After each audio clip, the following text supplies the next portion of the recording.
All right, hi everybody, John Meadows here, and I thought I would do a video today to just talk about my training philosophy. You hear my training referred to as mountain dog training. So just so you know, mountain dog actually comes from the term Bernese mountain dog, which is a dog breed I really like, and I've had a couple of them in the past. So that's where the name comes from. But what exactly is mountain dog training and how do I train? How are my programs wrote up? What are people actually doing that are following my programs? So I want to cover that. And then we are going to cover each body part and how you would train it using this methodology in a series. I know everybody likes series, so we'll put together a very good series for you so you can kind of put together some workouts of your own. So first of all, when I think about my training program, when people ask me what it consists of, it's looking at how we can safely grow the most amount of muscle possible. And we know there are different mechanisms for growing, creating hypertrophy, for making your muscles bigger. So what I try to do is I simply try to take advantage of those different mechanisms in a safe way. And you'll see that as I lay out kind of the template for what I do. So what I have is, generally speaking, I have base workouts, okay? And that's what I'm going to cover in detail today. And then there's these other workouts called pump workouts. But what I really want to cover today is the strategy behind a base workout. And it's really 4 phases. And each one of these phases is going to lead to the next phase. It's done in a very specific, well thought out sequence. All right. So the first phase, I call it phase 1, pre-pump activation. So the goal of this phase is very simple. I want you to train the muscle group using an exercise that you really feel well. I want it to be safe on your connective tissue. I want you to have a great mind-muscle connection established with it so that we get the training session off to a good start. So this needs to be uncomplicated. We don't want a real complicated exercise to start with. It should be ideally very easy on your connective tissue, your tendons, your ligaments, your joints, and so forth. And again, mind-muscle connection. Now, we know now that the old bodybuilding philosophy of mind-muscle connection is actually a very real thing. I've seen studies on triceps, on lats, on biceps, various studies that show when you really focus on an exercise and try to tune into the muscle, that it can actually produce more activation, which in simple terms means there's more muscle fibers firing in the muscle. So first of all, you're going to pick an exercise that meets those requirements. So for example, let's say we're talking about chest. Maybe you don't feel a bench press really good in your chest. Maybe you feel it some in your triceps, some in your shoulders, some in your pecs. That's how I personally feel them. I don't feel like it's isolating my pecs, and I don't particularly feel them if I do them first really well on my pecs unless I do a ton of reps. So what I would do is I would advise you to start with something like a dumbbell press where you can really squeeze, or a machine press. You know, you probably have your favorite machine out there where you sit in and you press and you can really feel your chest contract. So that's what you would do in the example of your chest. You would find an exercise that really, really works well for you. It doesn't need to be, I think some people say, oh, well, it's pre-exhaustion. I don't really mean pre-exhaustion. I don't look at a dumbbell press as pre-exhaustion. I would look as a fly as more pre-exhaustion. And I actually don't like some of the movements that are pre-exhaust movements until later in the workout, and we'll get into that. So that's number 1. Pick an exercise that's uncomplicated to perform, easy on your connective tissue, that you can feel well. You're going to get more muscle growth down the road from this, and you'll see how it layers in. Also, it's going to help with your longevity, and you know I'm big on longevity. I'm in my 35th, 36th year training now, something like that. And when you think about what to avoid in this phase, you don't want an excessive number of reps. So if you come out of the gate with like 4 sets of 20 reps, then yeah, you may have an impact that lessens your ability to perform on your other exercises. You may experience too much fatigue. But just starting off with an exercise like this and under a normal rep scheme, sets of 8 to 12, isn't going to completely fatigue you. We're generally speaking avoiding too much of my high intensity techniques. You're not doing tons of drop sets, and you know there are a few exceptions to this, but generally speaking, you want to avoid all the crazy stuff. That comes into play later. All right, so that's a high level summary of phase 1. Okay, on to phase two. So phase two is the fun one for most people. This is what most people really enjoy. I call phase two the explosive phase. Now, what that means is it's how you actually perform the movement. So you're going to, generally speaking, control the bar on the way down or whatever exercise you're doing. In this case, I'm just talking about chest. So just to keep it simple. So you lower the bar with good controlled form, and then you simply explode. You drive up the weight as fast as you can. Now, some people like to do slow positives. I'm not a fan of that. If you remember my last couple of videos, I mentioned it tells your nervous system to produce less force, which means less muscle activation. So I'm certainly not a fan of that. But you also want your form to be absolutely impeccable, perfect form on these, because the exercise selection that you're going to use is going to be very basic. So now you're talking about, for me, it would be incline benches, preferably at a low angle. That's my favorite. A squat, maybe a rack pull deadlift or something like that. So now you're looking at compound exercises that are more kind of power building, as we used to call it in nature. And this is going to make kind of the meat and potatoes up of your workout. And this is the one where we really track progressive overload. So, you always hear people talking about, well, you need to get a little stronger. You need to gain some strength or a few reps. And this is a great way to measure that. So this second exercise that you're doing, you want to monitor how much weight you're doing. You always want to try to improve upon it, but you have to have perfect form. That's my prerequisite. If you do 6 reps 1 week with perfect form and the next week you do 7, but a couple of your reps are sloppy, I don't consider that progressive overload. I consider that just poor form. And if you think about the exercises I mentioned, if you use poor form in these exercises, you're much more likely to get injured. So on these exercises in particular, I am a stickler on form. Now, let's talk about how hard you go on these, because I think it's important to note. Now, you've heard me say I believe in going to failure some of the time. Now, on these exercises, I generally like to stay away from complete failure. And I think that's just common sense. If you're doing a squat, do you think it's safe to just go to complete failure on a squat? Probably not.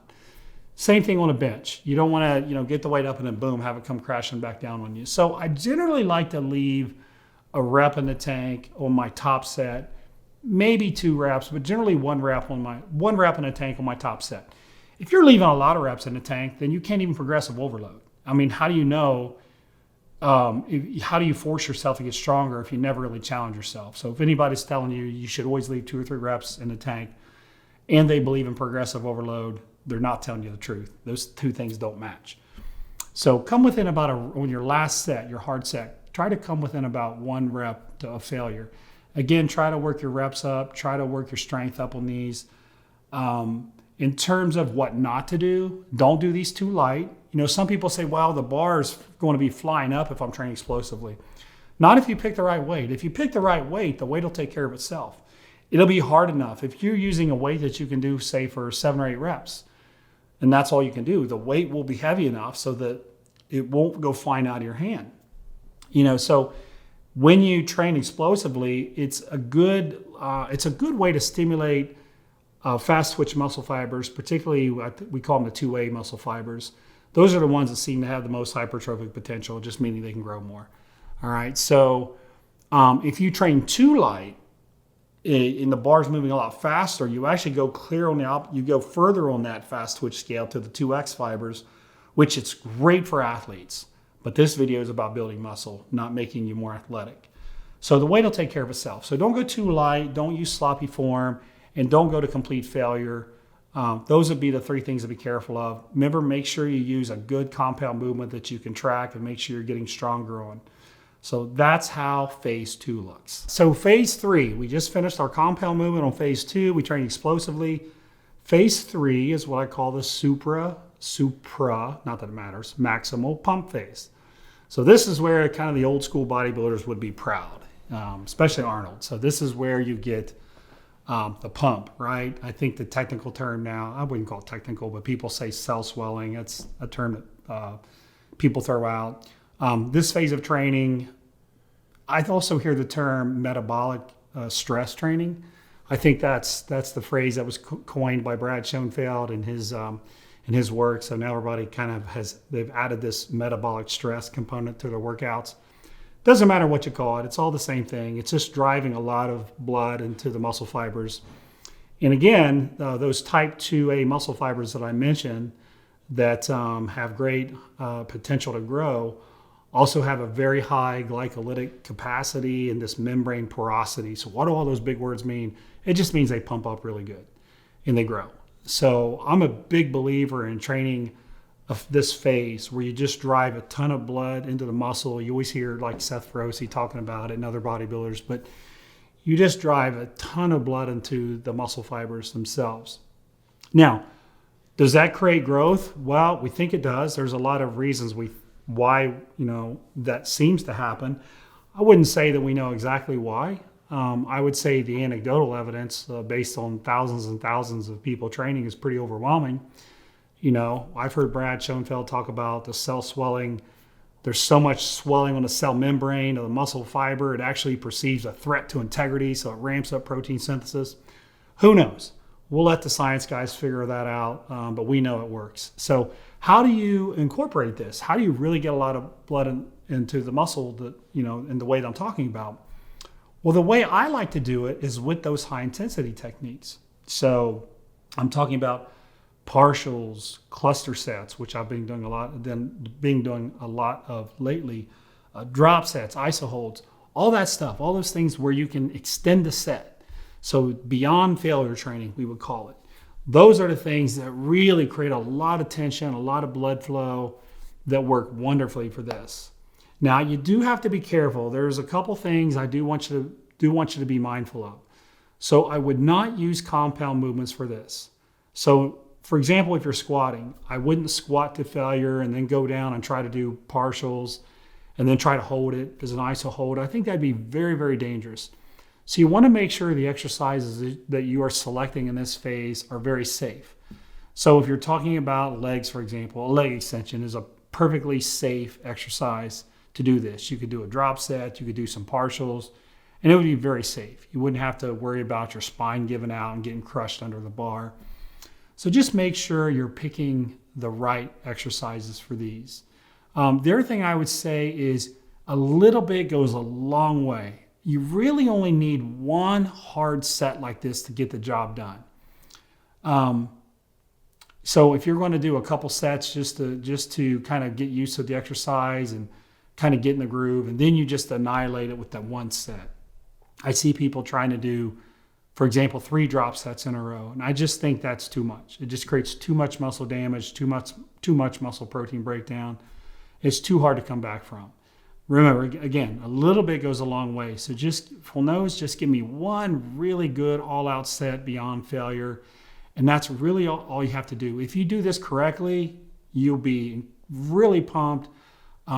You should be pretty fatigued depending on what exercise it is. It's a really tough thing to do, but it's really fun. Everybody likes to see, the veins popping out and your arms blowing up an inch, right? So, but that is phase number 3. Okay, and on to the final phase of the workout, and I call that the stretch phase. The way I write it up on my programs, it'll say training at long muscle lengths. That just means using an exercise that really stretches the muscle out well.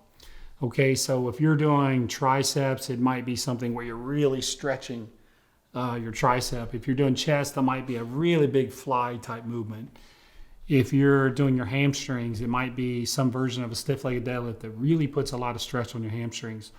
Those are the kind of exercises that I like to see placed in the 4 spot, in the 4th phase. I don't feel like it's appropriate to put those early in the workout. Like if you think about a chest fly, and if you're at full strength and you want to do a real heavy fly at a really lengthened position, the stretch position, I feel like that can be really, really hard on your connective tissue and could get you injured real quickly.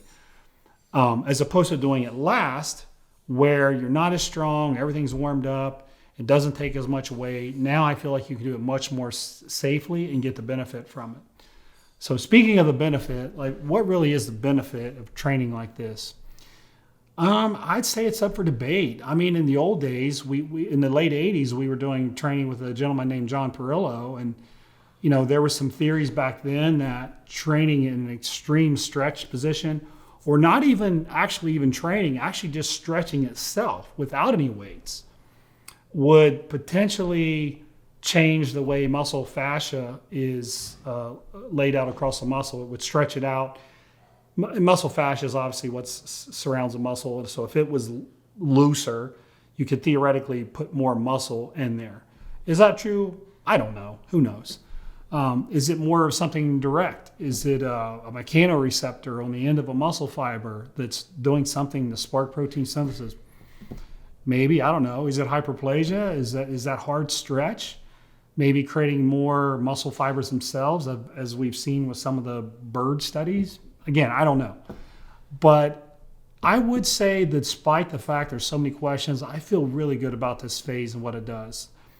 I feel like it does a number of things. One of the things I really like is when you train through this extreme range of motion, I feel like it just makes you more flexible. Your joints just move better. They're used to going through that range of motion. I can tell you that when I started doing like a machine fly, for example, normally you only want to go back so far, and then it becomes very unhealthy, going back further than a normal stretch position. But if you watch some of the machine flies I do now, I go back real extreme, and it feels really comfortable in my shoulders. I don't have any pain at all. And if I just look at the general range of motion in my shoulder joint, it's really good. And I think a lot of that is just from working through that range of motion, making sure the muscle goes through that. So I think in general, for your joint health, it's a really good thing. I also noticed that when you do a lot of the stretch type movements, it seems like your recovery is a little better. So for those of you who get a little bit more on the sore side, this seems to help some. Now, I find that to be a double-edged sword. Let me explain what I mean by that. If you've ever taken a break or maybe included, not even taking a break, but included an exercise that really trains you in a stretch position, it usually makes you extremely sore. So think about if you haven't done hamstrings in a while and you go in and you do some, or even just stiff-legged deadlifts. And you go in and you do a lot of stiff-legged deadlifts, you'll usually get really sore. Or if you haven't trained your calves and you go in and you do a really good stretch on a standing raise, if you do 4, 5, 6 sets of that, your calves get crazy sore. So, when we train at long muscle lengths, it actually, if you do a lot of it and too heavy, it actually creates a lot of muscle damage. And I don't think you necessarily need a lot. So just like I mentioned in phase 3 with a little bit going a long way, the same thing is true here in phase 4. A little bit of this goes a long way. All right, you don't need real crazy heavy weight to work through the range of motion. You don't need that at all. And you don't need an excessive number of sets either. So you don't need to do, 5, 6, 7 sets. Just keep a couple really good sets of these and it'll get the job done. Again, just the key is, just like it was in phase 2 with a basic exercise and phase 3 with something that's more isolating, same thing in this. Pick the right exercise. So if you pick a bench press, there's really not much of a stretch on your pecs when you do a bench press. So pick the right exercise that allows you to really get that good stretch.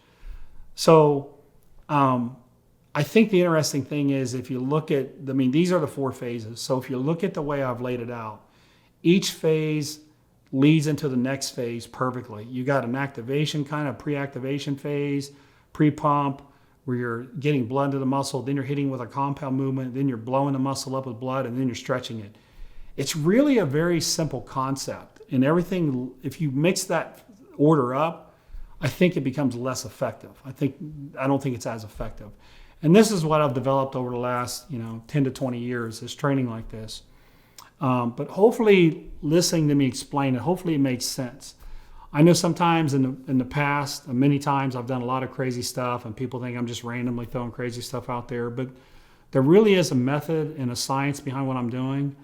And again, all science and method aside, intensity, I'm a very big believer in it. You just got to apply it at the right times and the right dose. So that's the base workouts that I do. Now, it's going to vary a little bit from body part to body part, what it actually looks like. But I wanted you to conceptually get this in your mind so that when you're training a muscle group, you think about where it fits in. So I hope this helps. We're going to continue this series with training each body part so you can see how it looks like in real life and not just in theory. I appreciate you watching, and we'll see you next time.